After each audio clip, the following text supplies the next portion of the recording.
Welcome and thank you for joining me for another Pondering in the Psalms. And today we're taking one more look at this amazing dramatic psalm, Psalm 68, which I think, and I believe it's backed up further by today's study, was probably written to mark the bringing of the Ark of the Covenant into the tabernacle in Jerusalem in King David's day.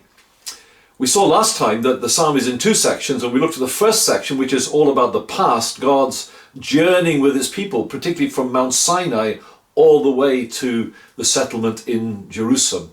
Now there's a marked change in the second part of the psalm, where all the language is about the present and the future rather than in the past. We're in a very different world. We're not in the wilderness. We're not in the conquests of the promised land. We're in the kingdom of Israel. David is on the throne. And now the Ark of the Covenant, the symbolic representation of the presence of the living God, is among his people in the tabernacle, in the capital.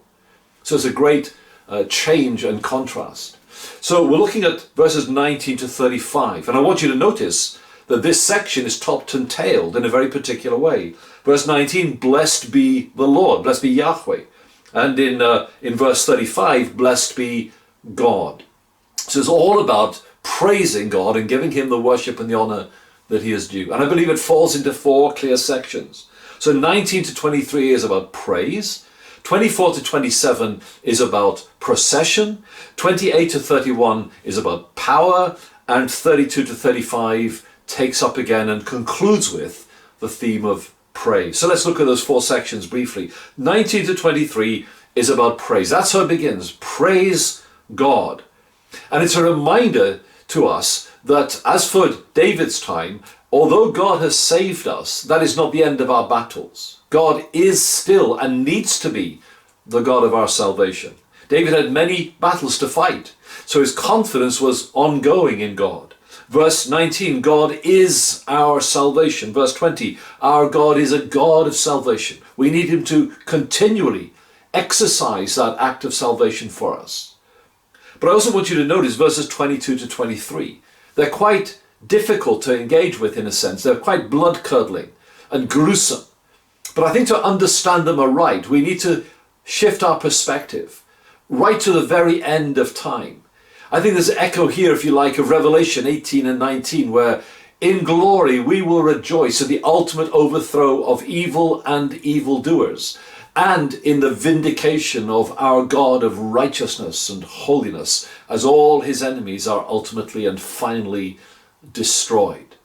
So praise. Then verses 24 to 27, procession. The wonderful dramatic picture of the Ark of the Covenant, I believe, being brought into Jerusalem with all the accompanying noise and celebration and praise. It must have been an amazing event, full of color and drama and noise.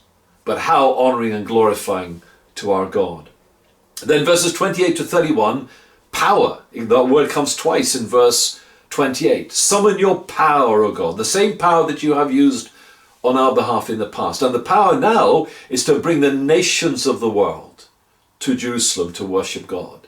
Now that's a process that has begun and continues even in our day, but will one day culminate at the end of time. And you can read the book of Acts, for example. It's all about the nations increasingly coming to God. Read church history and mission history. It's all about the nations of the world coming to God, symbolized here by Jerusalem itself. We're not there yet, but there is a day coming when every nation, every tribe, every people, every language will bow the knee and confess that Jesus is Lord. And men and women from every tribe on earth will be around the throne worshiping him for all eternity. And then verses 32 to 35, it ends on the note of praise. But I want you to notice a very striking contrast.